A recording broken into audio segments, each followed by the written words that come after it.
Hi, everybody. It's Friday, May 14th, 2021. That can only mean one thing only. It's Stefanie Drysdale's Weekly Cyber Recap, number 71.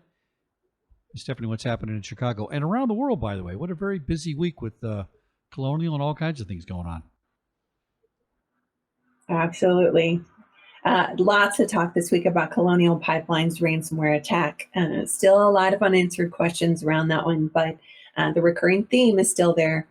Phishing attack coupled with no multi-factor authentication ended up with an estimated $5 million ransomware bill. So whether or not you think your business could be a target or not, spoiler, you are.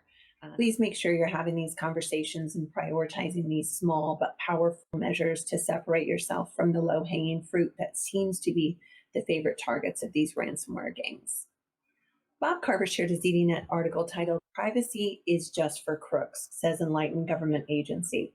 Another sad example of a government agency not fully understanding technology.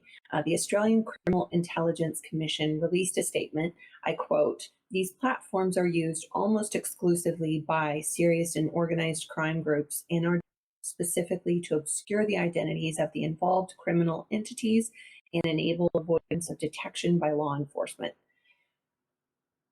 Where do I begin? So, as Prescient is a firm that conducts investigations and can at times encounter obstacles to our work, that doesn't mean that we would encourage good people to leave their locked just to prove that they have nothing to hide. So whether you're sending an online application, medical or school records, identification, contracts, or sensitive documents for work, privacy and encryption is a must-have, and in no way is it optional. With a new breach or compromised almost daily, privacy should absolutely be our top priority, even if we're only just sending pics of our lunch. Lisa Ventura shared a BBC article titled "West Midlands Railway Sent Fake Bonus Email in Cybersecurity Test."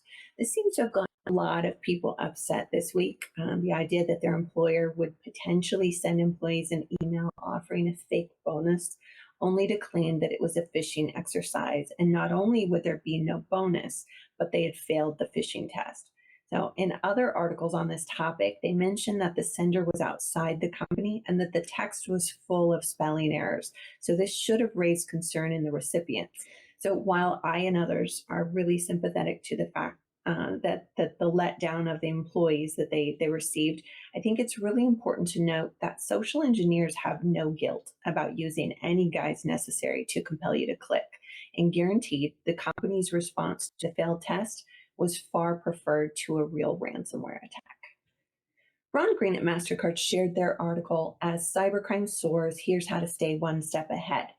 Some helpful guidance on cryptocurrency and verifying that it's not an imposter account, synthetic IDs where criminals use parts of your PII and parts of other fake identities or real identities to make fraudulent transactions, deep fakes that effectively seem to use the voice or the likeness of someone to trick their victim, and the fast-growing SIM swap that relies on your cell provider and your own lack of layered protections like multi-factor authentication and PINs to take over your device and all the data that it has access to. So be sure to catch that and share it not only with your network, but perhaps even friends and family if it makes sense. So that's what I have for you all this week. Now that COVID restrictions are starting to lift a bit in places and we're able to go out here and there without our masks, everyone make sure that you're being safe and careful, and hopefully we'll be able to rejoin each other soon. I'll put out a poll later this week, I think, on conferences that people might be attending. So I'm curious if anyone's going to go to Black Hat and DEF CON or GSX in Orlando. So anyway, let me know. Feel free to comment, and I will look forward to seeing you all next Friday.